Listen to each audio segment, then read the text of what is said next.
नमस्कार, तपाईहरुलाई स्वागत छ नेपाल अनलाइन स्कुलको युट्युब च्यानलमा। हाम्रो च्यानलमा कक्षा नर्सरीदेखि मास्टरसम्मका सबै सब्जेक्टका सबै भिडियोहरू उपलब्ध छन्। तपाईहरुले युट्युबमा गएर अथवा फेसबुकमा गएर नेपाल अनलाइन स्कुल भनी सर्च गरेर हाम्रो भिडियोहरू हेर्न सक्नुहुनेछ। र हाम्रो भिडियोलाई सकेसम्म लाइक, सब्स्क्राइब र शेयर गरेर हाम्रो मद्दत गरिदिनु होला। नेपाल अनलाइन स्कुलको सहयोगी हात बनिदिनु होला भनेर विनम्र अनुरोध गर्दछु। सधैँ चाहिँ म खेमराज ढकाल हजुरहरूको अगाडि उपस्थित भइसकेको छु र आज म तपाईहरुलाई कक्षा 6 को नेपाली विषयको पाठ 10 अन्तर्गतको यो जुन आशाको दियो भन्ने जुन संवाद छ यो हामी पढ्न गइरहेका छौँ। अब हेर्नुस् त, आशाको दियो भनेको के हो त? आशा भनेको कुनै पनि मानिलिउँ नराम्रो काम भयो भने अथवा हामीमा नराम्रो घटना घट्यो भने पछि भविष्यमा गएर के राम्रो हुन्छ भन्ने जुन सोच छ त्यसलाई नै हामी आशा भन्छौँ है। अनि दियो भनेको किरण हो, पछि राम्रो हुन्छ भन्ने जुन सोच छ त्यो सोच भनेको के हो त? आशा हो। र त्यो आशालाई ज्वलन्त राख्नलाई एउटा चाहिँ भाव चाहिन्छ, मनमा एउटा विचार चाहिन्छ हो, त्यो विचार भनेको दियो हो है। ल त्यसैले अब हामी यो जुन आशाको दियो भन्ने जुन संवाद छ, यो जुन कथा छ, यो कथा पनि हो, यो कथा हामी पढौँ है त। तर यो पढ्नुभन्दा अगाडि हामी हेर्नुस् त, एउटा पूर्व पठनीय छ। तपाईँले यहाँ चित्रमा केही देख्नु भएको छ, यो हामीले अगाडिको पाठमा पनि हेरेका थियौँ। यहाँ एउटा कथा छ। अब यो जुन चित्र हेरेर हामीले यहाँ कथा भन्नुहोस् भनेर भनेको छ, यो चित्रले के कथा भनिरहेको छ हेर्नुस् त। एकादेशमा चाहिँ एउटा के रहेछ त? कछुवा रहेछ। त्यो कछुवा चाहिँ यो खोला तरेर पारी जानुपर्ने रहेछ हो। अब कछुवालाई त पौडी खेल्न आउँदैन, त्यसैले उसले चाहिँ ती यो नदीमा, पोखरीमा, तलाउमा बसेका दुईटा बकुल्लालाई चाहिँ उसले अनुरोध गरेछ, अनुनय विनय गरेछ। के भनेछ भने मलाई चाहिँ यो खोला तर्नु छ, तपाईहरूले चाहिँ मलाई उडाएर चाहिँ यो खोला तारिदिनुस् भनेर यसरी अनुरोध गरेछ हैन। हेल्प मागेछ, मद्दत मागेछ। अनि बकुल्लाहरूले पनि चाहिँ ल हुन्छ नि त, हामी तपाईँलाई सहयोग गर्छौँ भनेर भनेछ। अब कसरी जाने त भन्दाखेरि उनी यो कछुवाको दिमागमा एउटा चाहिँ आइडिया आएछ, एउटा सोच आएछ। तपाईहरू चाहिँ लट्ठी पकाड्नुस् र तपाईहरू उड्नुस् दुईजना, म बिचमा आफ्नो मुखले त्यो लट्ठी पकाड्छु अनि त्यसरी म यो खोला तर्छु भनेर भनेछ। अनि त्यसरी नै यो कछुवाले आफ्नो मुखमा लट्ठी च्यापेर चाहिँ अनि बकुल्लाहरूले आफ्नो खुट्टामा त्यो लट्ठीलाई च्यापेर उड्न थालेछन्। यसरी उड्दै उड्दै गइरहेका रहेछन्, उडिरहेका रहेछन्। अब त्यो उड्ने क्रममा, जुन खोला तर्ने क्रममा त्यहाँ गाउँलेहरूले पनि देखेछन् हैन। गाउँलेहरूले हेर्नुस्, मान्छेले हात देखाएको छ, अरे कछुवा पनि उड्न थालेछ भनेर मान्छेलाई त अचम्म लागेछ। अनि एकछिन उड्दा उड्दै अब के भयो भन्दाखेरि चाहिँ त्यो लट्ठी जुन छ, त्यो लट्ठीबाट कछुवाको मुख के भयो त? खुस्कियो र कछुवा भुइँमा बजारियो है हो। यो कथाले हामीलाई यही कुरा भनेको छ। यसरी तपाईले कुनै पनि चित्रबाट एउटा कथा बनाउन सक्नुहुन्छ। अब हामी यो अभ्यासतर्फ अघि बढौँ, हाम्रो कथातर्फ अघि बढौँ। हाम्रो मूल पाठ 10 छ, आशाको दियो। ल हेर्नुहोस्, यो जुन आशाको दियो भन्ने कथा छ, यस कथामा मुख्य पात्रहरू छन्। एउटा आमा भन्ने पात्र हैन, र त्यो आमा चाहिँ एकदम बिरामी हुनुहुन्छ र आमाको एउटा छोरी चमेली चमेली भन्ने अर्को पात्र छ। त्यस्तै चमेलीको अर्को साथी एउटा चाहिँ कल्पना भन्ने तेस्रो पात्र कल्पना हो। र चौथो मुख्य पात्र भनेको सविता, उनीहरूको गुरुआमा चाहिँ सविता हुनुहुन्छ। यो चमेलीको कल्पनालाई कक्षामा पढाउने गुरुआमा सविता भन्ने गुरुआमा अर्को मुख्य पात्रको रूपमा यस कथामा हुनुहुन्छ। त्यस्तै गरिकन अब सामान्य पात्रहरू हेर्ने हो भने अभिनव, धनीराम जस्ता चाहिँ कक्षाका साथीहरू छन्, चमेलीका साथीहरू, ती पात्रहरू पनि छन्। र एउटा बटुवा भन्ने पात्र पनि छ है। ल अब यो कथा पढ्न सुरु गरौँ है त। ल ध्यान दिएर सुन्नुहोस्, हाम्रो चाहिँ कथा आशाको दियो। आमा, ए आमा, उठ्नुहोस् न आमा, मैले दबाई किनेर ल्याएकी छु। आमा, ए आमा, उठ्नुहोस् न आमा, दबाई खान उठ्नुहोस् न, अब चाँडै निको हुन्छ, पिर नगर्नुहोस् आमा, उठ्नुहोस्। आमा इन्तु न चिन्तु भएर लड्नु भएको छ। एउटी 10-11 वर्षकी सानी चमेली हातमा पानीको बोतल र औषधि लिएर आमाको छेउमा बस्छिन्। उनी आमालाई पटक पटक बोलाउँछिन्। निकै बेर बोलाएपछि आमा ऐया भन्दै कोल्टे फेर्नुहुन्छ। चमेली फेरि आमालाई बोलाउँछिन्। आमा, ए आमा, उठ्नुहोस् न, आमा दबाई खान। हेर्नुहोस् त, मैले दबाई किनेर ल्याएकी छु। आज त चामल पनि ल्याएकी छु। आमा, उठ्नुहोस् न। कोठाको एक छेउमा आमा सुतिरहेकी छिन्। कोठाको अर्को छेउमा सामान छरपष्ट छन्। छेउैमा 10-11 वर्षकी चमेली हातमा पानीको गिलास बोकेर बसेकी छन्। वातावरण सुनसान छ। नेपथ्यमा कुकुर भुकेको आवाज आउँछ, भौँ भौँ भौँ भौँ। आमाले भन्नुहुन्छ, ए चमेली, किन चिच्याए कि? ऐया, खै मरिन्छ कि क्या हो? चमेलीले भन्छे, आमा उठ्नुहोस् न, मैले औषधि किनेर ल्याएकी छु। यी हेर्नुहोस् त, भनेर यसरी औषधि देखाउँछि। अनि आमाले भन्नुहुन्छ, खै म त बाँच्दिनँ जस्तो छ, खै के गर्ने?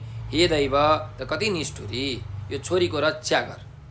चमेलीले भन्छे, त्यस्तो नभन्नुहोस् न आमा, तपाईँलाई केही हुँदैन। मैले औषधि ल्याएकी छु। आज चामल पनि किनेर ल्याएकी छु। म जाउलो पकाइदिन्छु नि। त्यसपछि आमाले भन्नुहुन्छ, खै ल्याउन त खाऊँ, तर यसले खै के पो गर्ला र? अनि चमेलीले भन्छे, पहिले औषधि खाएर त हेर्नुहोस्। लौ, उठेर गर्नुहोस् आमा। आमाले भन्नुहुन्छ, खै ल्याऊ, म आफै खान्छु। औषधिसँग पानी पिउनुहुन्छ।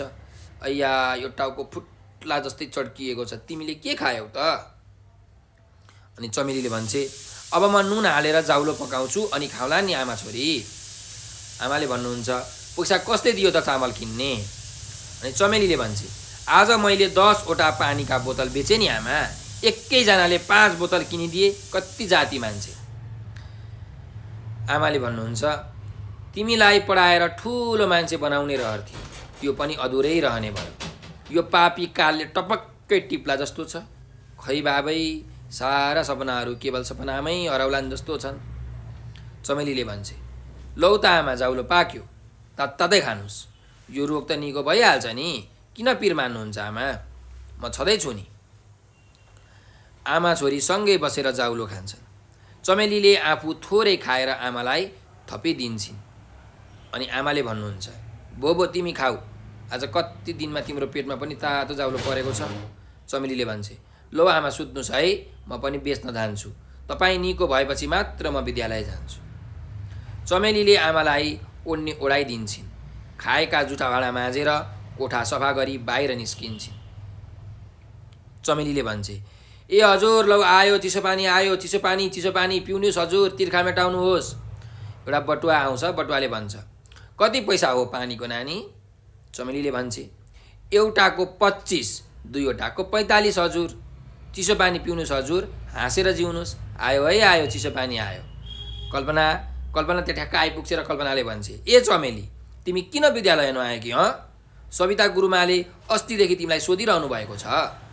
अनि चमेलीले आफ्नो आँखाबाट आँसु झार्दै, खै साथी के भनौ र, हामी जस्ता गरिबले कहाँ पढ्न पाउनु र, भनेर आफ्नो आँसु पुस्छिन् र खै साथी म त भनेर यसरी भन्छन्।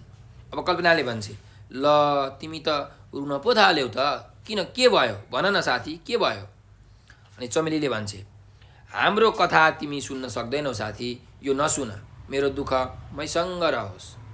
कल्पनाले भन्छे, छ्या, तिमी त आफ्नो मिल्ने साथीलाई पनि कुरा लुकाउँछौ त, भन न, म आज तिम्रो कुरा सुन्छु।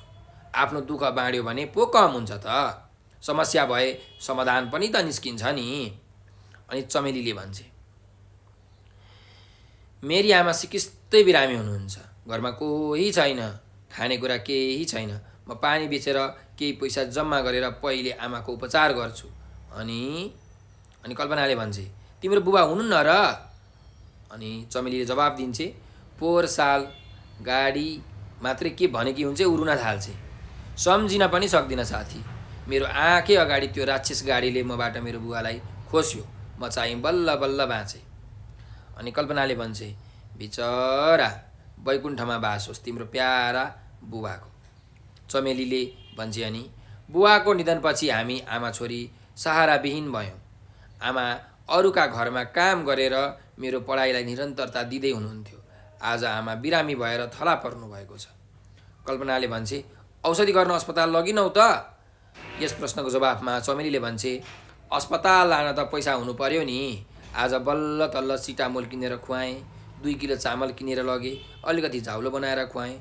अब चाहिँ बाँच्नुहुन्छ होला कि भनेर यसरी चमेलीले भन्छे। अनि कल्पनाले भन्छे, यस्तो अप्ठ्यारो पर्दा त हामीलाई भन्नुपर्छ नि, साथीभाइ भनेको दुःख सुखमा त हो नि। अनि चमेलीले भन्छे, भइगयो, मेरो दुःख मैसँग रहन देऊ। म 1 हप्ता पानी बेचेर कमाएको पैसाले पहिला आमाको उपचार गर्छु, अनि आमालाई निको भएपछि विद्यालय आउँछु। अनि कल्पनाले भन्छे, हिम्मत गर साथी, म पनि सके भने केही उपाय अवश्य निकाल्नेछु। तिम्री आमाको शीघ्र स्वास्थ्य लाभको कामना गर्छु। अनि चमेलीले, हुन्छ, ल अब जाऊ है, पानी खाएर जाऊ न। चमेलीले कल्पनालाई पानी दिन्छन्, पैसा लिन मान्दिनन्। के साथीसँग पनि पैसा लिन्छन् त? ए हजुर, ल आयो है आयो, यो गर्मीमा आँत बिजाउनुहोस्, पानी पिउनुहोस् हजुर, पानी पिउँ हजुर, आनन्दले जिउँ भनेर यसरी पानी बेच्न थाल्छे चमेली। विद्यालयको कक्षा कोठा। सबैजना कक्षामा विद्यालय पोसाकमा ठाँटिएर बसेका छन्। चमेली आफ्नो पुरानो विद्यालय पोसाक लगाएर एउटा पुरानो झोला बोकेर कक्षामा प्रवेश गर्छ। अभिनव उठेर ठुलो स्वरले हल्ला गर्छ, ल है साथी हो, आयो है आयो, खै के आयो? सबै गलल्ल हाँस्छन्। बुधनले उठेर भन्छ, मन लागे आयो, नलागे नआयो, भेटे खायो, नभेटे नखायो, आयो एउटा अचम्मको पोको आयो। सबै गलल्ल हाँस्छन्। चमेली कक्षामा गएर बेन्चमा मुन्टो राखेर नबोली बस्छिन्। अनि कल्पनाले भन्छे, ए साथी हो, केही काम नपाए जस्तो अरूलाई उडाएर बस्छौ? मानिसका बाध्यता नबुझी यसरी खिल्ली उडाउन लाज लाग्दैन? अनि पाल्तेन भन्ने एउटा साथीले भन्छ, त्यही त भनेको, यी हुने खानेका सन्तानलाई गरिबको मर्म के थाहा? अनि अभिनवले भन्छ, उड्यो चरी उड्यो, नाच्यो चरी नाच्यो। धनीरामले भन्छ, बारुली कम्मर भाँच्यो, नाच्यो चरी नाच्यो। चमेली सुक्क सुक्क रुन थाल्छे। मनमा असह्य पीडा बोकेर सबैले उसलाई हेरेर मजाक उडाइरहेका छन्। पोलेको घाउमा नुनचुक घसे झैँ उसलाई वचन बाणले घुचिरहेका छन्। बुधन गोजीबाट रुमाल झिकेर जिस्क्याउँछ, बिरहको आँसु पुस्ने रुमाल, नरौ नरौ नानी, नानीको रुन्चे बानी, हामीलाई खोइ त पानी, भन त रुन्ची नानी, आँसु पुस्ने रुमाल, बो अब आँसु नझार। सबैजना वाह वाह भन्दै टेबल ठुटाउँदै हाँस्छन्, कोही फनफनी घुमेर नाच्छन्। यत्तिकैमा कक्षा शिक्षक सविताको प्रवेश हुन्छ। सबैजनाले भन्छन्, शुभ प्रभात गुरुआमा। अनि सविता गुरुआमाले भन्नुहुन्छ, मेरा प्यारा विद्यार्थी भाइ बहिनीहरूलाई शुभ प्रभात। आजको दिन सबैको शुभ रहोस्। ल आज त चमेली पनि आइछिन्, तिमीलाई सन्चो भएन कि के हो? अनि चमेलीले भन्छे, सन्चै छु गुरुआमा। अनि अभिनवले भन्छ, भर्खरै बिरामी फेरि सन्चो रे, हि हि हि। सबैजना गलल्ल हाँस्छन्। अनि सविता गुरुआमाले भन्नुहुन्छ, तिमीहरूको अरूलाई उडाउने बानी चाहिँ कहिले हटेन है? साथीभाइसँग मिलेर बस्नु, एकअर्काको दुःखमा सहयोगी बन्नु, विनम्र हुनु त कता हो कता, सधैँ हो हल्ला मात्र गर्यो, कसरी असल मान्छे बनिएला त? अनि कल्पनाले भन्छे, हेर्नुहोस् न गुरुआमा, यो बिचरी चमेलीलाई हेपेर जिस्क्याएर बस्नै दिँदैनन्। आज पनि आउने बित्तिकै गाई जात्रा सुरु गरे, बिचरा रुनु न हाँस्नु भएकी छे। चमेलीले भन्छे, भइगयो कल्पना, म दुखीलाई बचाउन नखोज, हाँस्न देऊ मेरो गरिबीमाथि, आखिर म सहनै जन्मिएकी रहेछु, सही दिन्छु। यिनीहरूलाई गरिबीको पीडा कति कठोर हुन्छ, कति दुःखदायी हुन्छ के थाहा? कल्पनाले भन्छे, मान्छेको अवस्था के छ भन्ने नबुझी उडाउने? घरमा आमा बिरामी हुनुहुन्छ, खानेकुरा केही छैन, बिचरी ऊ कसरी आओस् विद्यालय? अनि सविता गुरुआमाले भन्नुहुन्छ, मैले सबैको कुरा बुझेँ, म चमेलीकी आमाको उपचार र उनको पढाइको विषयमा चाँडै केही उपाय निकाल्नेछु। अनि कल्पनाले भन्छे, लौ न गुरुआमा, केही त गर्नै पर्यो, बिचरीको सहारा पनि त कोही छैन, म पनि मेरो बुवासँग कुरा गर्छु, केही उपाय त निस्किएला। अनि सविताले भन्छे, यस्तो समयमा धैर्यले काम लिनुपर्छ, तिम्रा साथीभाइ सबै मिलेर तिम्रो बसाइ र पढाइको व्यवस्था गर्न सक्छन्। तिम्रो चित्रकला, सुमधुर स्वर, विनम्रता, कविता लेख्ने क्षमता आदिले एक दिन तिमीलाई अवश्य सफल मान्छे बन्न प्रेरित गर्छ। यो सङ्घर्षपूर्ण जीवनमा समस्यादेखि भाग्नु हुँदैन, समस्यालाई डटेर समाधान गर्दै जानुपर्छ। एउटा राम्रो गहना बन्न सुनले कति चोट सहनुपर्छ, आगोमा पोलिनुपर्छ। तिमी पनि एउटा असल सुन हौ। जीवनको आकार लिन समस्यारूपी आगाले तिमीलाई पोलिरहेको छ, तर उठ, हरेस नखाऊ। एक दिन समस्या नै तिमीसँग हारेर टाढा भाग्नेछ। चमेली आँखाभरि आँसु पारेर किताब च्यापेर लुरु घरतिर जान्छे। बाटामा सोच्दै हिँड्छे, के साँच्चै गुरुआमाले भने जस्तो होला त? मेरी आमा निको हुनु होला त? हो, अवश्य मेरी आमा निको हुनुहुन्छ। म निरन्तर विद्यालय जान्छु, राम्ररी पढ्छु र आफ्ना लागि, आमाका लागि र देशका लागि केही गर्छु। आज मलाई गुरुआमाले आशाको दियो जगाइदिनु भयो। म यसलाई निभ्न नदिई निरन्तर बाल्ने प्रयत्न गर्नेछु भनेर यो जुन कथा छ, यो कथा सकिएको छ। अब हेर्नुहोस् त भाइ बहिनीहरू, यहाँ के भएछ त? एकजना बिरामी आमा हुनुहुन्थ्यो, उहाँको एउटा छोरी चमेली आफ्नो बिरामी आमालाई हेरविचार गर्दै ऊ चाहिँ बाटामा पानीको बोतल बेच्ने कार्यहरू गर्थिन् है, र आफ्नो आमाको उपचारका लागि पैसा जम्मा गर्थिन्। उनी विद्यालय पनि जान पाएकी थिइनन्। अनि विद्यालय गएपछि पनि साथीहरूले उनलाई गरिब भनेर जिस्क्याउने, उसको अवस्थामाथि चाहिँ हाँस्ने, उनलाई चमेलीलाई हेप्ने कामहरू गर्दछन्। तर यत्तिकैमा सविता गुरुआमा बिचमा आएर के भन्नुहुन्छ भने, हामीहरूले कहिले पनि साथीहरूलाई जिस्काउनु हुँदैन, हामीहरूले असल मान्छे बन्नुपर्छ। गरिबको गरिबीको मजाक उडाउनु हुँदैन है, किनकि धन भनेको हेर्नुहोस्, लक्ष्मीप्रसाद देवकोटाले भनेका छन्, हातका मैला सुनका थैला के गर्नु धनले, सागर सिस्नु खाएको बेस आनन्दी मनले। भनेको धन भनेको के हो त? क्षणिक हुन्छ है। त्यही भएर कसैसँग पनि धन सदाबहार एक रूपता साथ रहँदैन। यो नासवान छ, यो नासिन्छ। धन भनेको सकिनको लागि हो, मान्छेको सुविधाका लागि धन बनाइएको हो, धनका लागि मान्छेको जन्म भएको होइन। यो कुरा हामीले ख्याल गर्नुपर्छ है। अनि गुरुआमाले चाहिँ आश्वासन दिनुहुन्छ, चमेलीको आत्मविश्वास बढाउनुहुन्छ। तिमीलाई यस्तो समस्या परेको छ, यो समस्यादेखि तिमी नभाग। जसरी सुनलाई एउटा सुनारले पिटेर कति पिट्छ, कति आगोमा पोल्छ, अनि त्यो सुन बन्छ, हार बन्छ, मङ्गलसूत्र बन्छ, चुरा बन्छ, कति राम्रो हुन्छ त्यो।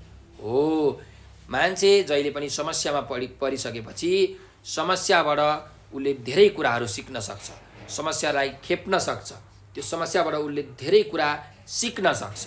अनि मान्छेको आत्मविश्वास, कुनै पनि समस्यालाई पार गरिसकेपछि त्यो मान्छेको आत्मविश्वास बढ्दछ, र मान्छेको आत्मविश्वास बढिसकेपछि उसले जे पनि गर्न सक्छ। त्यही भएर तिमी समस्याबाट पर नभाग। समस्याले चाहिँ तिमीलाई अहिले पोलिरहेको छ, समस्या रूपी आगोले तिमीलाई पोलिरहेको छ, हरेस नखाऊ। एक दिन तिमी यो समस्यासँग मजाले लड्न सक्छौ। यो समस्या तिमी बाट टाढा भागेर आफै जानेछ भनेर यसरी चाहिँ गुरुआमाले चमेलीको मनमा आशाको दियो जगाइदिनुहुन्छ, आत्मविश्वास भरिदिनुहुन्छ। होइन, म गर्न सक्छु, मैले गर्नुपर्छ, होइन, ममा त्यो क्षमता छ भन्ने एउटा आत्मविश्वास चमेलीमा जाग्छ। यो जुन आत्मविश्वास छ, यो कहिले नटुटोस्, नहराओस् भनेर चमेली आफ्नो विचार, आफ्नो दिमागमा सोच्दछिन्। यो आशाको दियोलाई कहिले पनि निभ्न नदिने प्रयास गर्छु भनेर ऊ प्रतिबद्धता जाहिर गर्दछ। यसरी यो कथा सकिएको छ। अब यो कथाबाट हामीले हेर्नुहोस् त के शिक्षा पायौँ। हाम्रो देश नेपालमा कति मान्छेहरू गरिब छन्। हेर्नुहोस् त, धनीहरू धनी हुँदै जान्छन्, गरिबहरू अझै गरिब हुँदै जान्छन्। हो, त्यस्ता गरिबहरूलाई सहयोग गर्नुपर्दछ। उनीहरूलाई गिज्याउने, उनीहरूको अवस्थामाथि, उनीहरूको गरिबीमाथि हामीले हाँस्ने, उनीहरूलाई गिज्याउने, उनीहरूलाई जिस्क्याउने, उनीहरूलाई हेप्ने कार्य गर्नु हुँदैन। असल मान्छेले कहिले पनि यस्तो कार्य गर्दैन है। त्यसैले हामीले सबैको सम्मान गर्नुपर्दछ। सबै मानिसलाई काट्यो भने रगत कस्तो आउँछ? रातै आउँछ। सबै मानिस समान हो है। तपाईमा जति क्षमता छ अरूमा पनि उति नै क्षमता हुन्छ। हरेक मान्छेको क्षमता बराबर हुन्छ। उसले आफ्नो क्षमताको उचित उपयोग सदुपयोग गरेर अघि बढ्नुपर्दछ। त्यस्तै गरिकन हामीले पनि आफू गरिब छौँ, आफूमा केही कमजोरी छ भने त्यो कमजोरीलाई वास्ता गर्नु हुँदैन। हामीसँग के कुरा छ त, के कुरा बलियो छ, त्यो कुरालाई केन्द्र मानेर हामी जिउनुपर्छ। अनि आत्मविश्वासका साथ हरेक कार्यमा अघि बढ्नुपर्दछ। अनि मात्रै हामी सफलता हुन्छौँ। समस्यादेखि हामी कहिले पनि पर भाग्नु हुँदैन। समस्यालाई डटेर समाधान गर्न प्रयास गर्नुपर्दछ। किनकि कुनै पनि समस्या समाधान गर्नका लागि हामी तत्पर भयौँ भने हामी जस्तो सुकै बाधा व्यवधानलाई पनि पार गरी असल मान्छे, पराक्रमी मान्छे, मेहनती मान्छे बन्न सक्छौँ। त्यसैले समस्यासँग लुकेर होइन, समस्यासँग झुकेर होइन, समस्यासँग डटेर लड्नुपर्दछ भन्ने सन्देश पनि यस कथा आशाको दियोबाट हामीले पाउँछौँ। ल नानी बाबुहरू, अब यस विषयमा अरू छलफल हामी तलको भाव स्पष्ट पारेर प्रश्न उत्तरमा गर्ने नै छौँ। अब हामी अभ्यासतर्फ अघि बढौँ। ल हेर्नुहोस् त, 1 नम्बरको अभ्यास छ त शब्द भण्डार। यहाँ हेर्नुहोस्, दिएका अनुकरणात्मक शब्दको मिल्ने क्रियासँग जोडा मिलाउनुहोस् भनेको छ। अब अनुकरणात्मक शब्द भनेको के हो त भन्दा कुनै पनि कामको, कुनै पनि क्रियाको चाहिँ अवस्था बुझाउने शब्दलाई अनुकरणात्मक शब्द भनिन्छ। जस्तो कि गलललल के गर्नु, हाँस्नु। हाँस्ने जुन काम छ, कसरी हाँस्नु त, गललल हाँस्नु हो कि होइन। कामको अवस्था देखायो कि देखाएन, त्यही भएर यो अनुकरणात्मक शब्द हो। ड्याम्म पड्किनु हो कि होइन, कसरी पड्किनु, ड्याम्म पड्किनु हो। पड्किने कामको अवस्था देखाएकोले ड्याम्म भन्ने शब्द के हो त, अनुकरणात्मक शब्द हो। यसरी तपाईँहरूले बुझ्नु पर्यो। कुनै पनि कामको अवस्था जनाउने बुझाउने शब्दलाई अनुकरणात्मक शब्द भनिन्छ। अब यहाँ हामीलाई शब्दहरू दिएको छ, हेर्नुहोस् त। भुक भुक भन्ने शब्द दिएको छ। भुक भुक के हुन्छ त, भुक भुक भुक्नु। कुकुरले भुक्छ कि भुक्दैन भुक भुक गरेर हो, त्यही भएर भुक भुक भुक्नु। पक्नु छ है त। यसलाई म सिधा रेखा तान्छु, बुक बुक भुक्नु। ल अर्को जाउँ, सुक्का सुक्का, सुक्का सुक्का रुनु है। ल सुक्का सुक्का रुनु। अर्कोमा जाउँ, प्याच्च। प्याच्च के हुन्छ, प्याच्च बोल्नु होइन। ल अब यहाँ प्याच्च बोल्नु छ कि छैन, छैन। प्याच्च भन्नु चाहिँ छ है, त्यही भएर प्याच्च भन्नु, हामीले प्याच्च भन्नु हुँदैन है अरूलाई। ल अर्को जाउँ, ड्याम्म भनेर छ।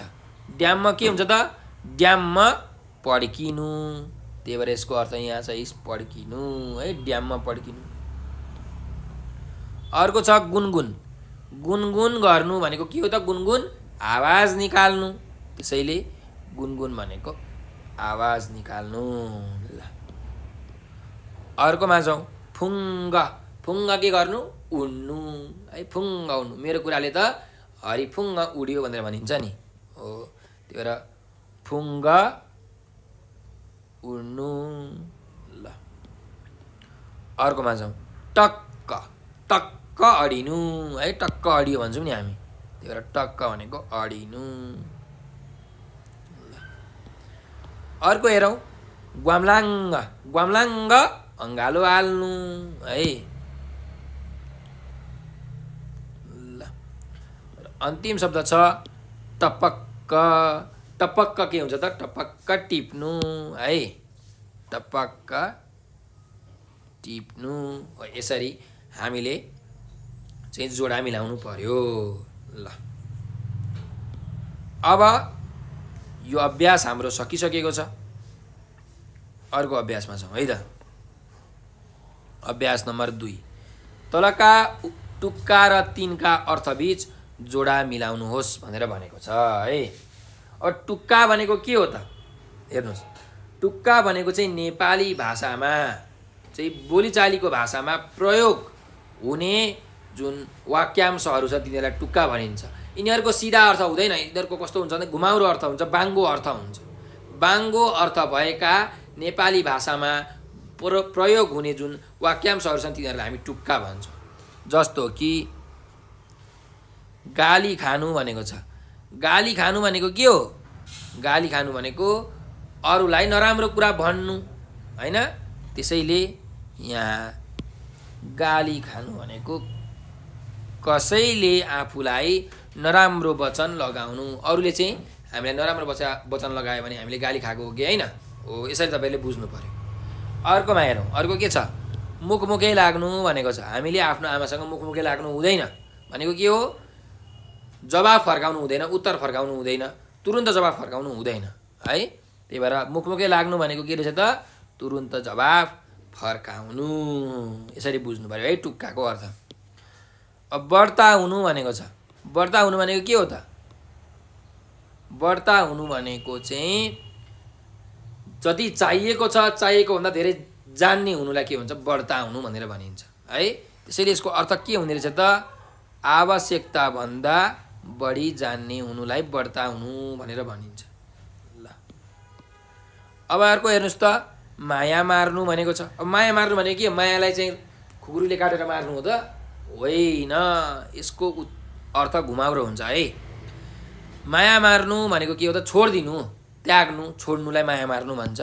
त्यही भएर यसको अर्थ हुन्छ त्याग्नु है त। अर्को जाउँ, काखी च्याप्नु भनेको छ। काखी च्याप्नु भनेको के हो त? काखीमा लगेर चाहिँ यसरी च्याप्नु हो त? मुन्टो च्याप्नु होइन। के हो? काखी च्याप्नु भनेको चाहिँ कसैको पक्ष लिनु भनेर भन्न खोजेको है। हामी म योपट्टि त योपट्टि भनेर तपाईँ भन्नुहुन्छ नि होइन हो, कसैको पक्ष लिनु अथवा भनौँ न पक्षपात गर्नु भनेर भनिन्छ।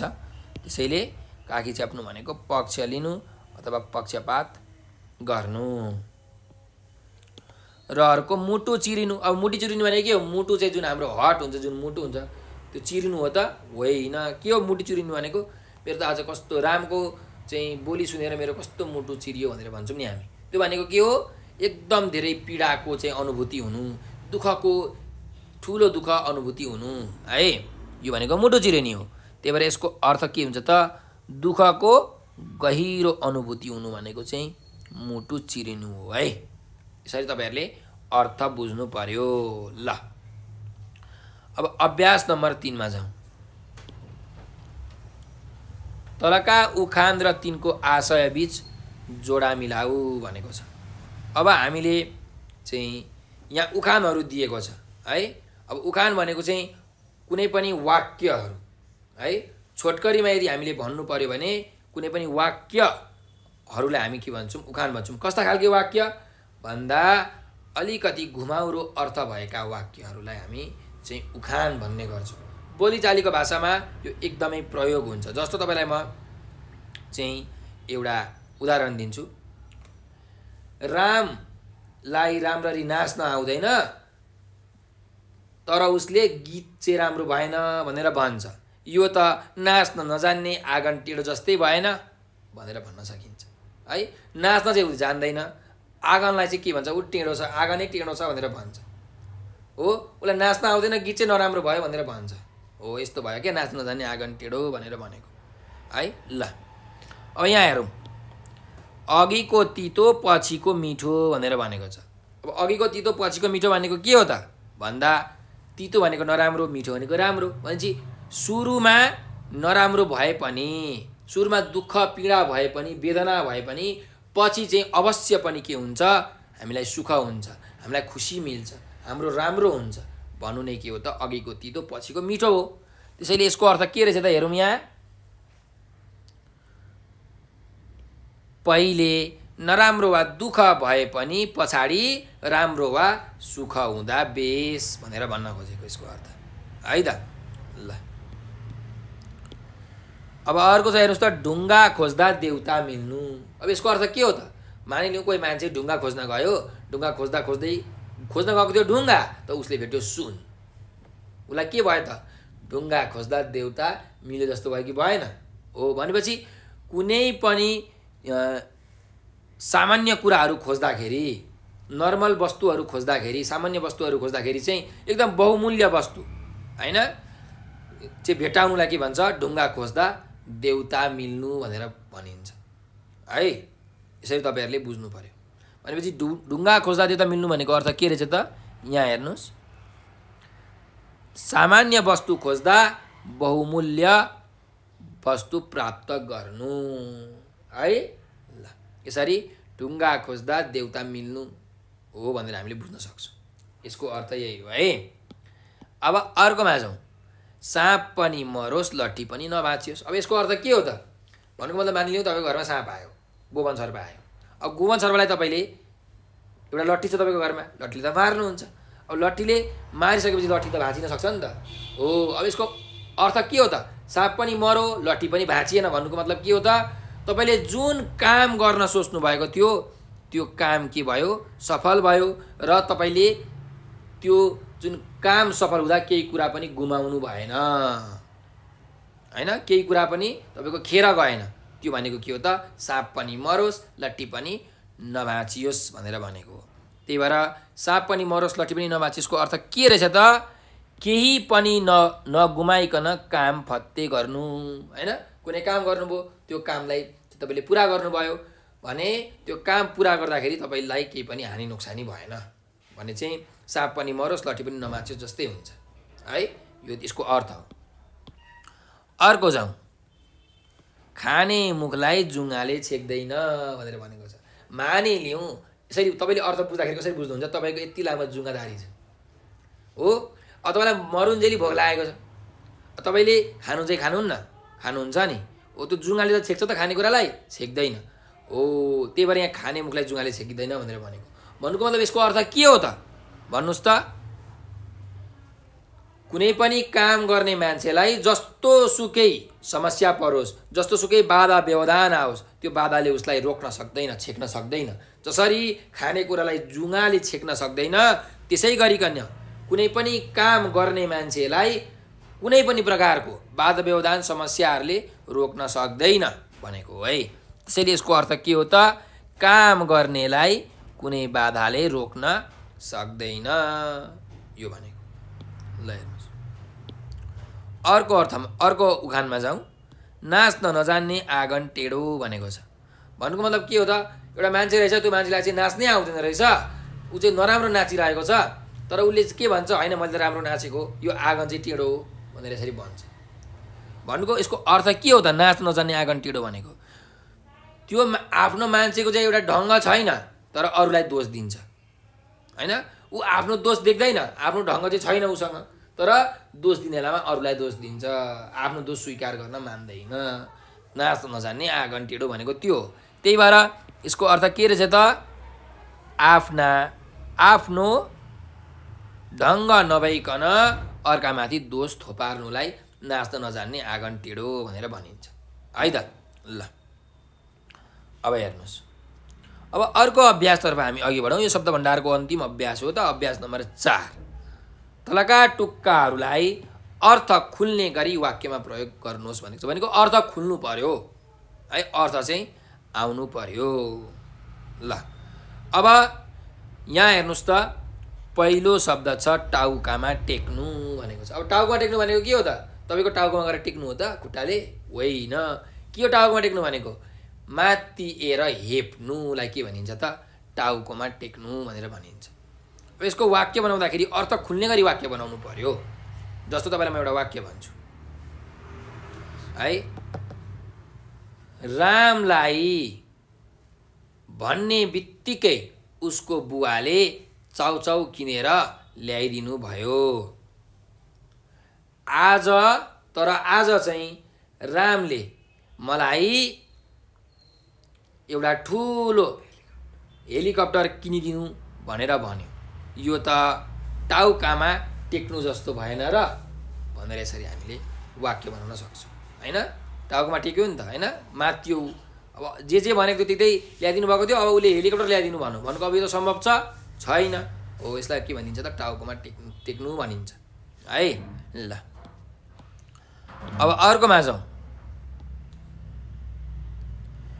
तालुमा आलु फल्नु भनेर भनिन्छ। तालुमा आलु फल्नु भने के त तपाईँको टाउकोमा आलु फल्नु हो त, टुटुलको उठ्नु हो? होइन।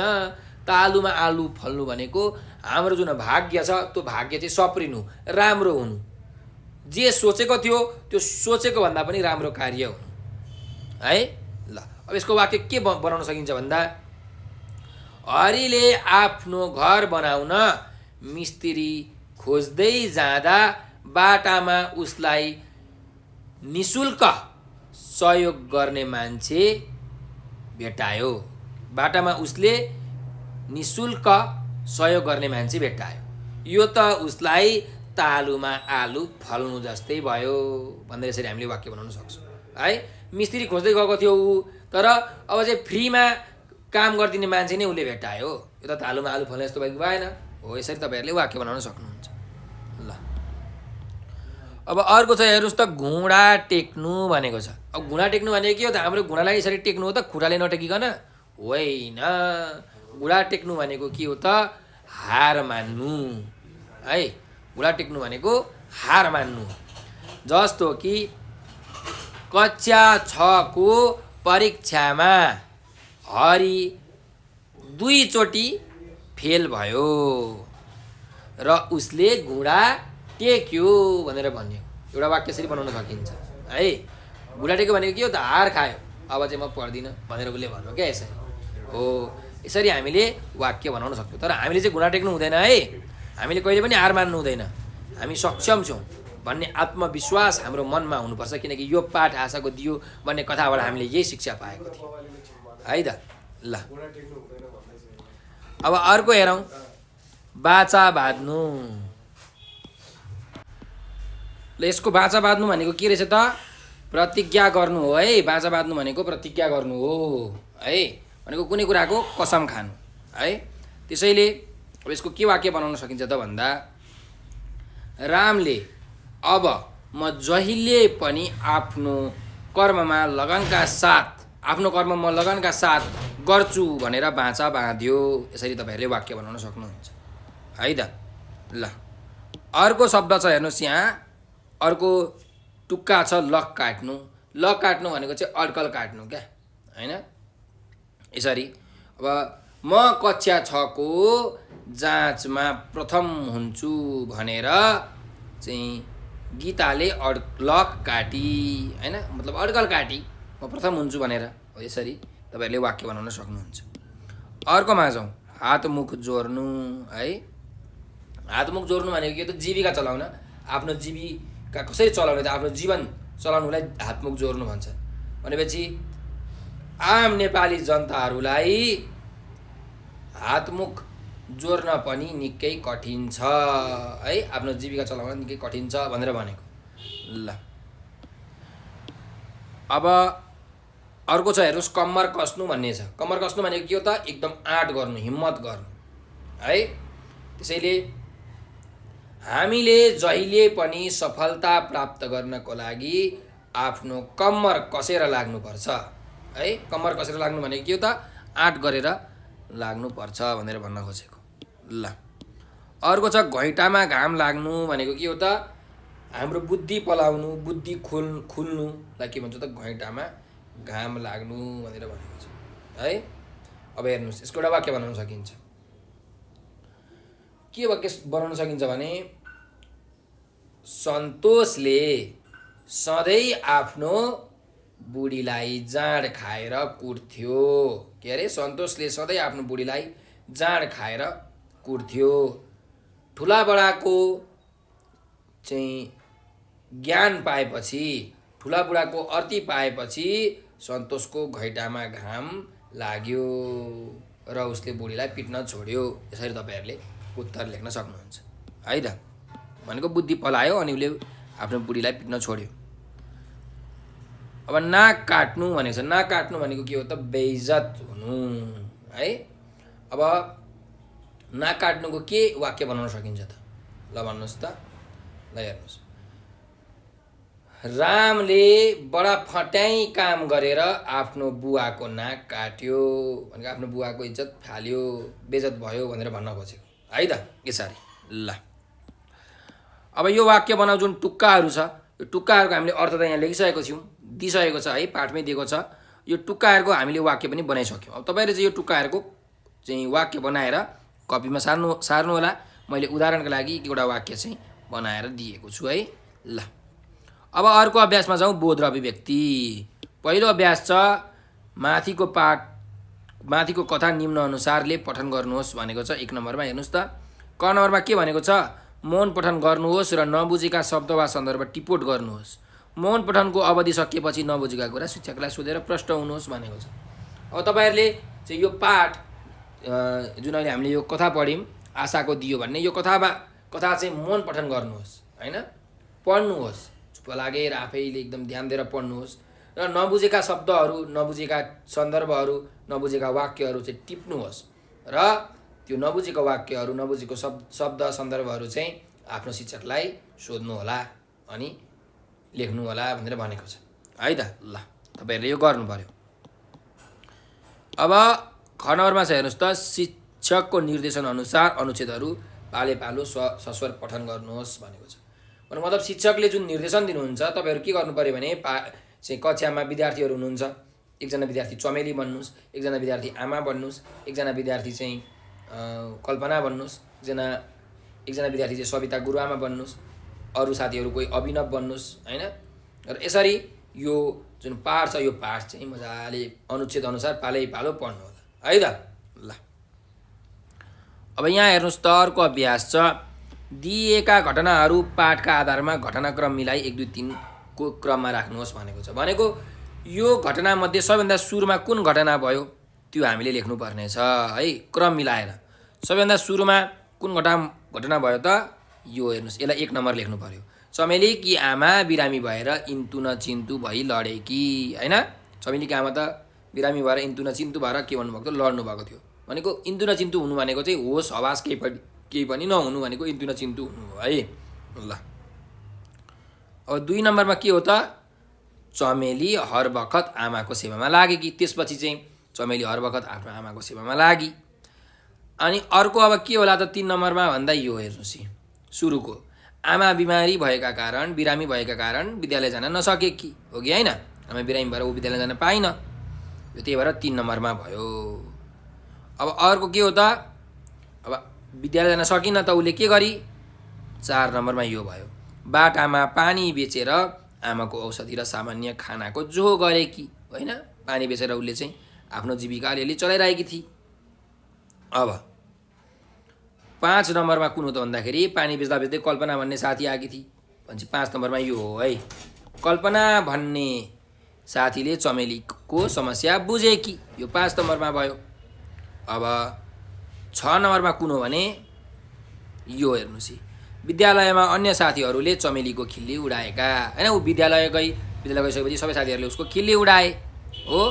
अनि खिल्ली उडाइसकेपछि के भयो त, गुरुआमाले सबैलाई सम्झाउनु भयो, त्यही भएर यो 7 नम्बरमा गुरुआमाले सबैलाई सम्झाउने प्रयास गर्नुभएको है।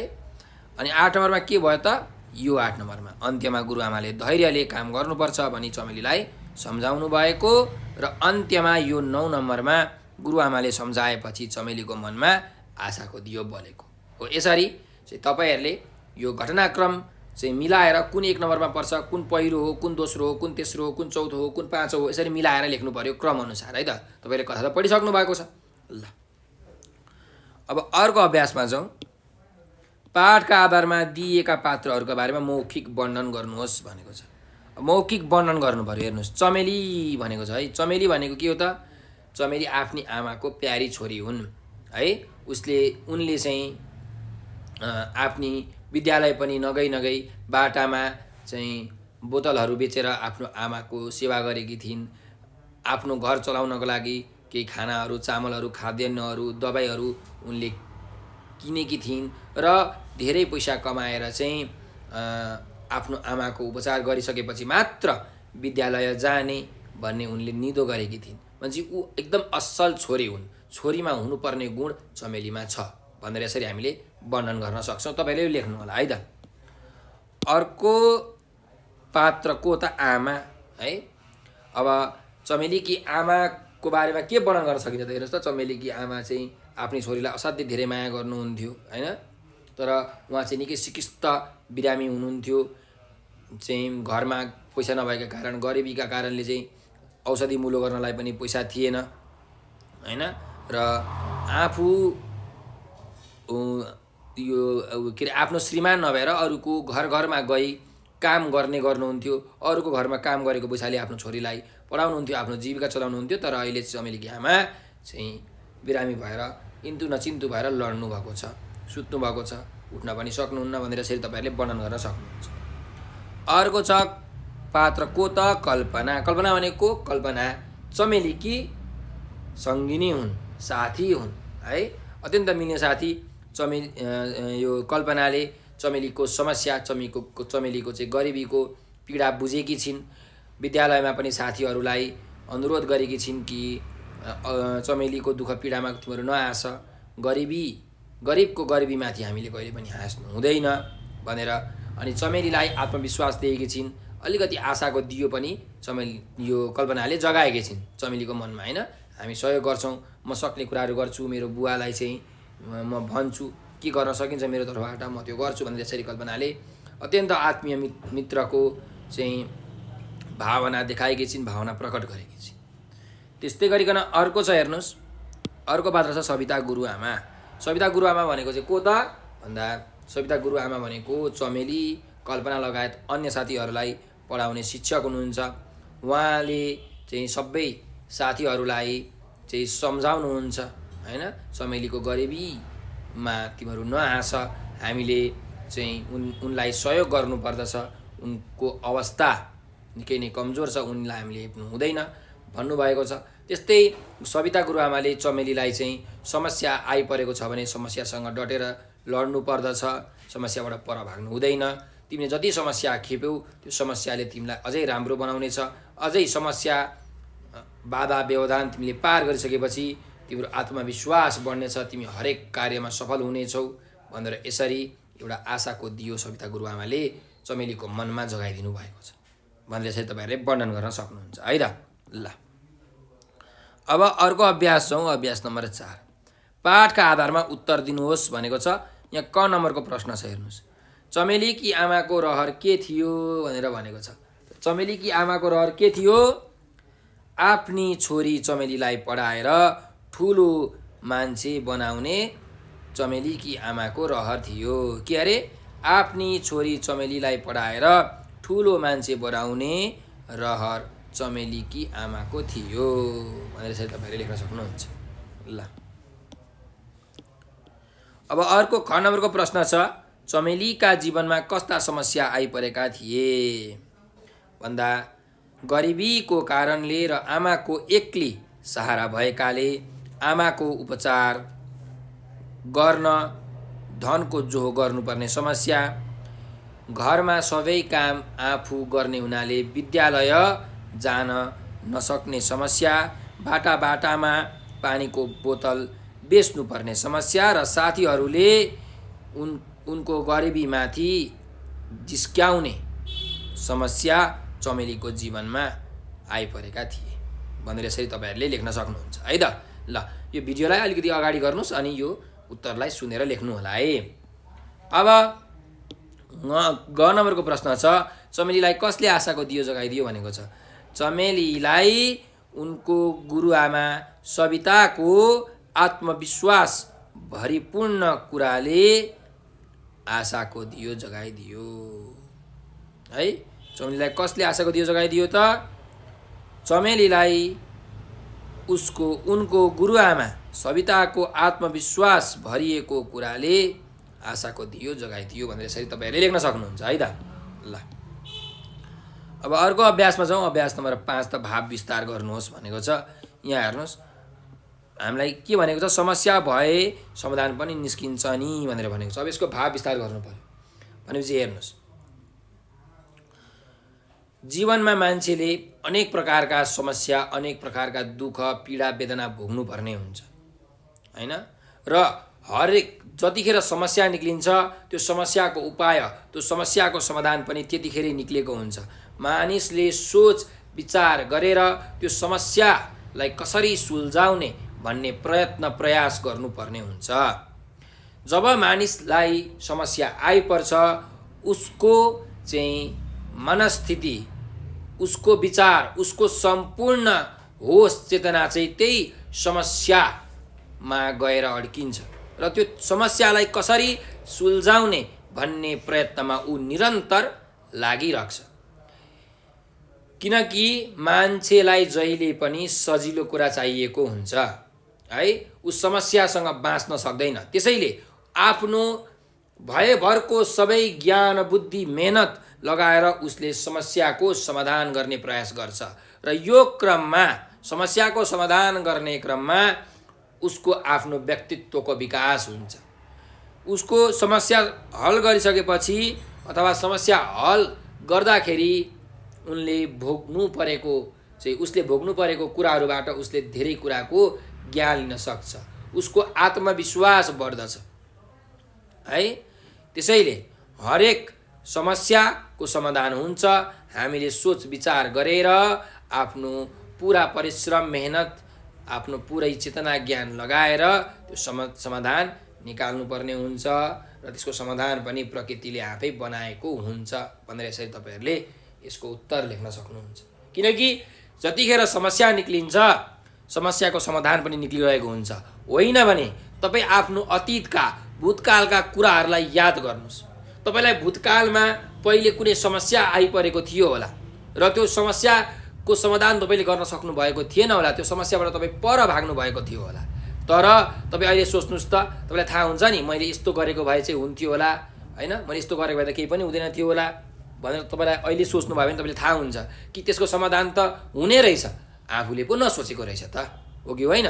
त्यही भएर हरेक समस्याको समाधान प्रकृतिले आफै दिएको हुन्छ। ईश्वरले हरेक समस्याको समाधान निकाल्नु भएको हुन्छ। समस्या र समाधानको जन्म एकैचोटि हुन्छ।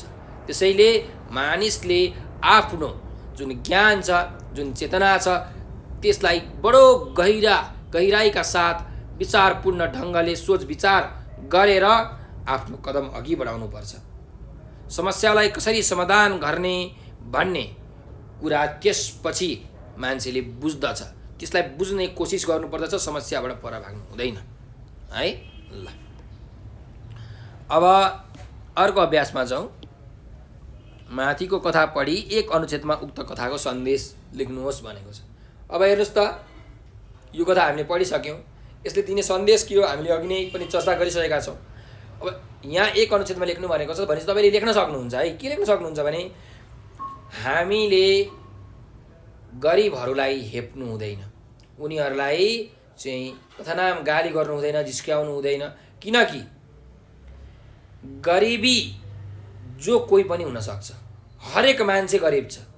धनको आधारमा हेर्ने हो भने, पैसाको आधारमा हेर्ने हो भने कोही मान्छे धनी हुन सक्छ, तर अरू कुराको आधारमा हेर्ने हो भने हरेक मान्छे गरिब छ। कोही मान्छे पर्फेक्ट हुँदैन, कोही मानिस सम्पन्न हुँदैन। यो कुरा तपाईहरुले याद गर्नुपर्छ है। त्यसैले कहिले पनि अरूको कमजोरीमाथि हाँस्नु हुँदैन, अरूको कमजोरीमाथि हामीले चाहिँ अरूलाई हेप्नु हुँदैन है। अब लक्ष्मीप्रसाद देवकोटाले त भनेकै छन्, हातको मैला सुनको थैला क्या गर्नु धनले, सागर सिस्नो खाएको बेसा आनन्दी मनले। मैले अघि पनि भनिसकेँ कि धन भनेको त के हो त, एउटा साधन मात्रै हो हाम्रो जीविका चलाउनलाई हैन। हामीलाई सजिलो बनाउनको लागि चाहिँ धन चाहिने हो।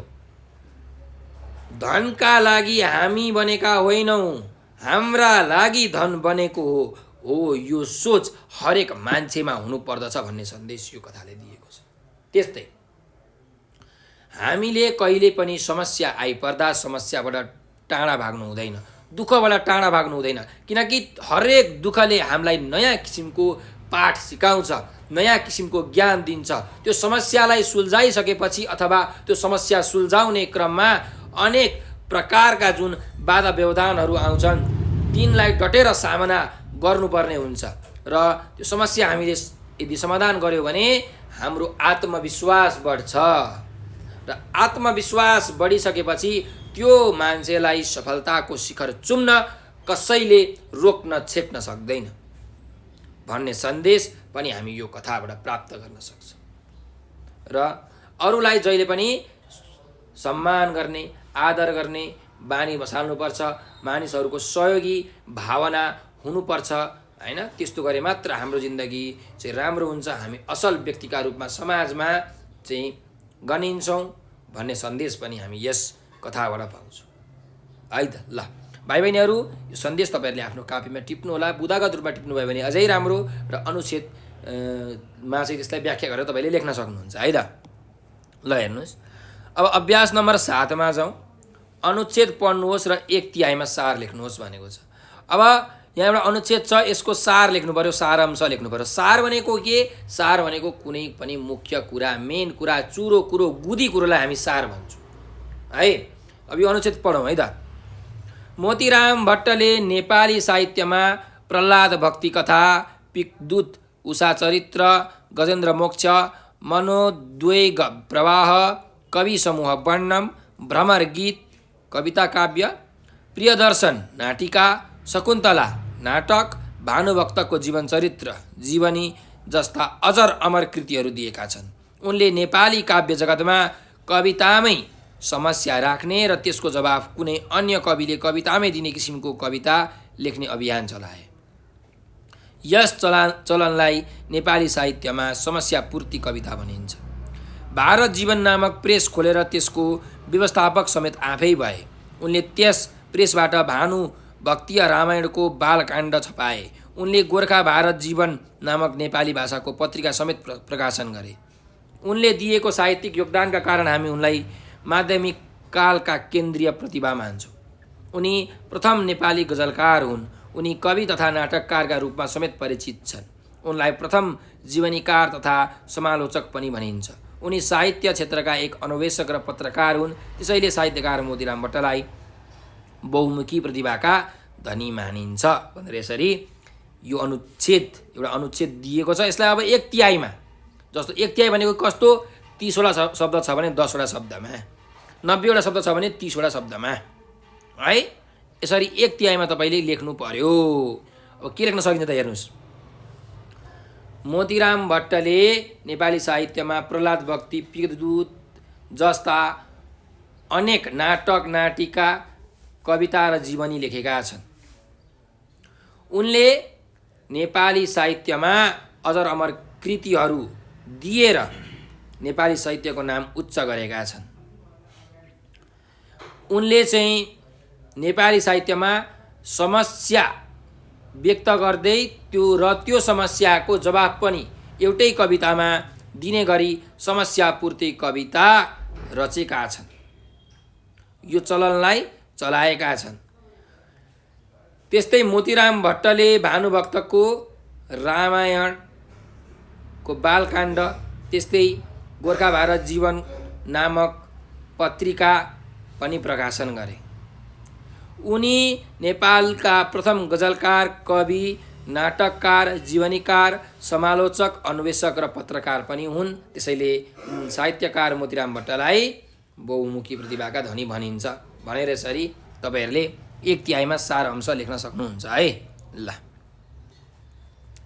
अब यहाँ अर्को प्रश्न छ हेर्नुहोस् त 8 नम्बरमा। तलका बुदाका आधारमा छोटो कथा लेख्नुहोस् भनेर भनेको छ। अब यहाँ हामीले एउटा कथा लेख्नु पर्यो है। के छ हेर्नुहोस् त।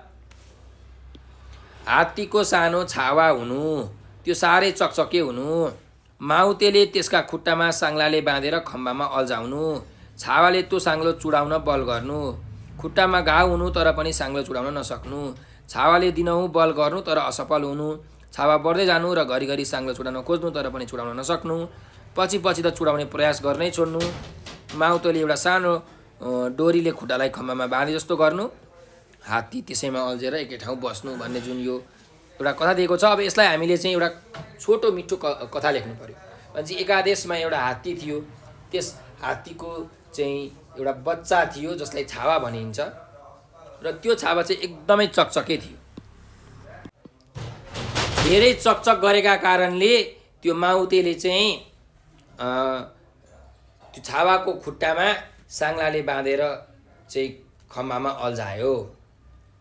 यसरी खम्बामा अल्झाउँदाखेरि त्यो छावाले चाहिँ त्यो साङ्लोलाई चुडाउने अत्यन्त प्रयास गर्यो, बल गर्यो, तर त्यो साङ्लो चुडाउन उसले सकेन। साङ्लो चुडाउने क्रममा छावाको खुट्टामा घाउ पनि भयो। त्यो छावाले हरेक दिन त्यो साङ्लो चुडाउने प्रयास गर्थ्यो, तर ऊ जहिले पनि असफल नै हुन्थ्यो। त्यो छावा बिस्तारै बिस्तारै बढ्दै बढ्दै बढ्दै गयो र उसले बेला बेलामा त्यो साङ्लोलाई चुडाउनको लागि प्रयास गर्थ्यो। उसले चुडाउन खोज्थ्यो, आफू स्वतन्त्र हुन खोज्थ्यो। पछि पछि चुडाउनै नसकेपछि उसले प्रयास गर्न पनि छोड्यो। त्यो साङ्लोलाई उसले चुडाउने प्रयास गर्न छोड्यो। अनि माउतेले यो कुरा थाहा पाइसकेपछि उनले अब चाहिँ के गर्यो भने त्यो जुन हात्तीको छावा छ त्यसको खुट्टामा बाँधेको साङ्लोलाई निकाल्यो र त्यो साङ्लोलाई डोरीले बाँध्यो, होइन, एउटा सानो डोरीले बाँध्यो, खम्बामा अड्यायो। अब त्यो हात्तीको जुन छावा छ त्यो हात्तीको छावालाई चाहिँ त्यो उसले डोरी टान्न त छोडिसकेको थियो, साङ्लो चुड्याउन छोडिसकेको थियो, उसले हार खाइसकेको थियो। अनि त्यो जुन हात्तीको छावा छ त्यो बिचारो बच्चो त्यो चाहिँ त्यो डोरीमै अल्झेर एकै ठाउँमा बस्यो। उसले चुडाउने प्रयास पनि गरेन है। यसरी त्यो हात्तीको छावा चाहिँ त्यही डोरीमा अल्झेर एकै ठाउँ बसिरह्यो भनेर हामीले यसरी कथा लेख्न सक्छौँ। यो कथाबाट के सन्देश पाइन्छ भने हेर्नुहोस् त, कुनै पनि जनावरहरू जुन छन् ती जनावरहरूको चाहिँ हामीलाई थाहा छ बुद्धि हुँदैन, चेतना हुँदैन। एउटा जे काम सुरुमा गरायो त्यही काम उनीहरू गरिरहन्छन् है। भन्छ नि अगुल्टोले हानेको कुकुर बिजुली चम्किँदा तर्सिन्छ भनेको हो। अगुल्टो मतलब आगोले तपाईँले फ्याल्नु भयो भने बिजुली चम्किँदा पनि गड्याङगुडुङ गर्दा पनि त्यो कुकुर तर्सिन्छ क्या। त्यस्तो हुन्छ जनावरको दिमाग है, उनीहरूमा चेतना हुँदैन। त्यस्तै गरिकन यो हात्तीलाई पनि हेर्नुहोस् त, सुरुमा साङ्लोले बाँधेको थियो, साङ्लो चुडाउन सकेको थिएन। पछि त कमल एउटा सानो डोरीले बाँध्दाखेरि पनि उसले प्रयासै गर्न छोड्यो। उसलाई के लाग्यो, त्यो डोरी पनि साङ्लो जस्तै हो, म यसलाई चुडाउन सक्दिनँ भन्ने उसलाई भयो। त्यही भएर उसले प्रयास पनि गरेन है। हो भनेपछि हामीले के सन्देश पाउँछौँ भने यहाँबाट हामीले चाहिँ प्रयास गर्न छोड्नु हुँदैन, कहिले पनि प्रयास गर्न छोड्नु हुँदैन। सफल हुनका लागि जहिले निरन्तर प्रयास गर्नुपर्छ।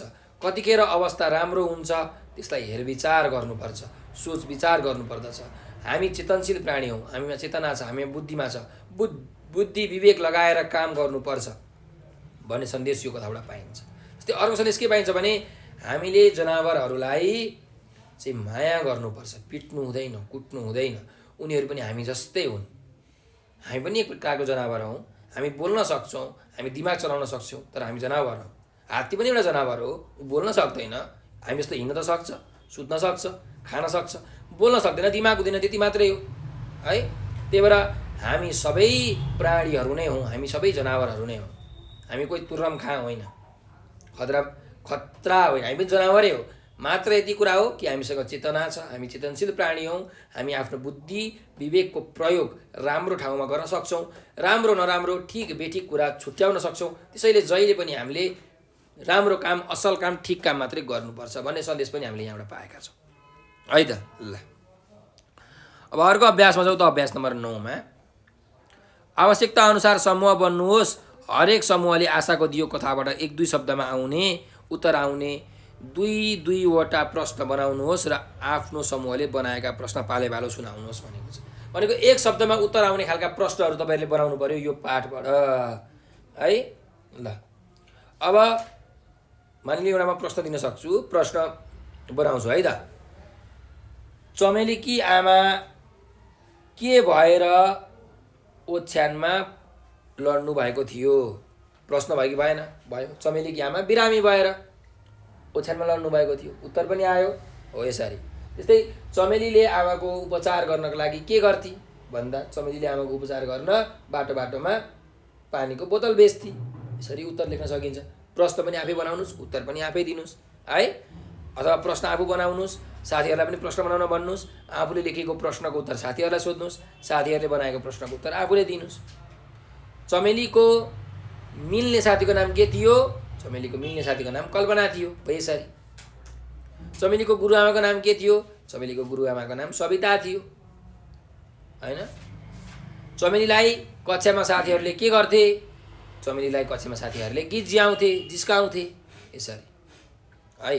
ल हामीले यसरी प्रश्नहरू चाहिँ बनाउन सक्छौँ र यसको उत्तर हामीले सोधेर चाहिँ यसरी प्रश्न उत्तर खेल तपाईँहरूले खेल्न सक्नुहुन्छ है त। ल अब अन्तिम अभ्यासमा जाउँ। अन्तिम अभ्यास अभ्यास नम्बर 10। कल्पना गर्नुहोस् कि तपाईँको नजिकको साथी कुनै कुरामा असफल भयो। त्यस असफलताले उसलाई गहिरो चोट लाग्यो। यस्तो बेलामा हताशमा भएको उक्त साथीलाई तपाईँ कसरी सम्झाउनुहुन्छ, कसरी सान्त्वना दिनुहुन्छ? हताश भएको उक्त साथीलाई कसरी प्रोत्साहन गर्नुहुन्छ, कक्षामा बताउनुहोस् भनेको छ।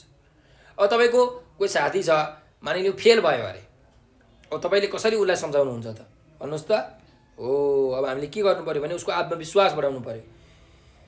के भन्न सकिन्छ भने असफल हुनु भनेको के हो त? सफल हुने बाटोमा एक कदम अगाडि बढ्नु हो। थोमस अल्वा एडिसनले एउटा बत्ती बनाउनको लागि ऊ 979 पटक असफल भए। हजारौँ पटकमा उनले के गरे? एउटा बत्तीको सफल आविष्कार गरे। यदि उनले 200वटा बल्ब बनाउँदै हार मानेर छोडेको भए आज हामी बत्तीमा पढ्न पाउने थिएन। त्यसैले तिमी फेल भयो भन्दैमा, तिमीलाई यो समस्या आइपर्यो भन्दैमा तिमीले हार मान्नु हुँदैन, आफ्नो गुणा टेक्नु हुँदैन। तिमीले अझै मेहनतका साथ, अझै परिश्रमका साथ यो कुरामा अघि बढ्नुपर्छ। किनकि तिमीले जब समस्या पर्छ त्यो समस्यासँग जुध्यौ भने तिम्रो आत्मविश्वास बढ्छ, हैन? आत्मविश्वास बढिसकेपछि तिमी जीवनमा सफल हुन सक्छौ। त्यसैले कहिले पनि हामीले हार मान्नु हुँदैन भनेर यसरी सम्झाउनु पर्यो, हैन? यो कथा पढेर पनि हामीले यो कुरा बुझिसकेका छौँ। सविता गुरुआमाले कसरी सम्झाउनु भएको त? मानिसले जहिले पनि धैर्य धारण गर्नुपर्दछ, हो कि होइन? आत्तिनु हुँदैन, दुःखमा आत्तिनु हुँदैन, सुखमा मात्तिनु हुँदैन, है? यसरी तपाईँहरूले सम्झाउनु होला है त।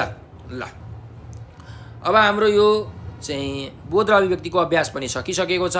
अब हामी यो जुन भाषिक संरचना र वर्ण विन्यास छ यसको व्याकरणको अभ्यास यो अर्को भिडियोमा लिएर आउने नै छौँ। तपाईँहरूलाई यो भिडियो कस्तो लाग्यो कमेन्टमा प्रतिक्रिया अवश्य पनि दिनुहोला। र तपाईँहरूलाई कुनै समस्या आइपरेको छ, केही कुरा बुझ्नु भएको छैन, हैन, कुनै नआउने कुरा छ भने तपाईँहरूले हामीलाई यो नम्बर 9849595895 मा भाइबर, टेलिग्राम र व्हाट्सएपमा मेसेज गर्न सक्नुहुन्छ। र हजुरहरूलाई चाहिँ नेपाल अनलाइन स्कुलको टिमलाई केही सरसल्लाह सुझाव दिन मन लागेको छ भने पनि यो नम्बरमा तपाईँहरूले भाइबर, टेलिग्राम र व्हाट्सएपमा मेसेज गर्न सक्नुहुन्छ है त। र हामीसँग टिकटक, फेसबुक, ट्विटर र इन्स्टाग्राम पनि छ। तपाईँहरूले टिकटकमा, फेसबुकमा, भाइबरमा चाहिँ, इन्स्टाग्राममा, ट्विटरमा हामीलाई नेपाल अनलाइन स्कुल लेख्नुहोस्, त्यहाँ सर्च गर्नुहोस् र हामीलाई फलो गर्नुहोस्। हामीले त्यहाँ रमाइलो भिडियोहरू, साथसाथै पाठ पढाएका भिडियोहरू र हाजिरी जवाफ प्रतियोगिता जस्ता, कथा लेखन, निबन्ध लेखन जस्ता अतिरिक्त क्रियाकलापहरू पनि गराइरहेका हुन्छौँ। ती क्रियाकलापमा तपाईँहरू सहभागी भएर उचित पुरस्कार जित्नुहुनेछ भन्ने मलाई आशा छ। हामीले पुरस्कार उपहारको पनि व्यवस्था गरेका छौँ। र हाम्रो भिडियोलाई लाइक, सब्सक्राइब र सेयर गर्न नबिर्सनुहोला। नेपाल अनलाइन स्कुलको सहयोगी हात बनिदिनुहोला भनेर विनम्र अनुरोध गर्दै म आज हजुरहरूबाट बिदा लिन चाहन्छु। हजुरहरूले यो भिडियो अन्तिमसम्म हेरिदिनु भएकोमा हजुरहरूलाई हृदयदेखि धेरै धेरै धन्यवाद। स्वस्थ रहनुहोस्, व्यस्त रहनुहोस्, मस्त रहनुहोस्।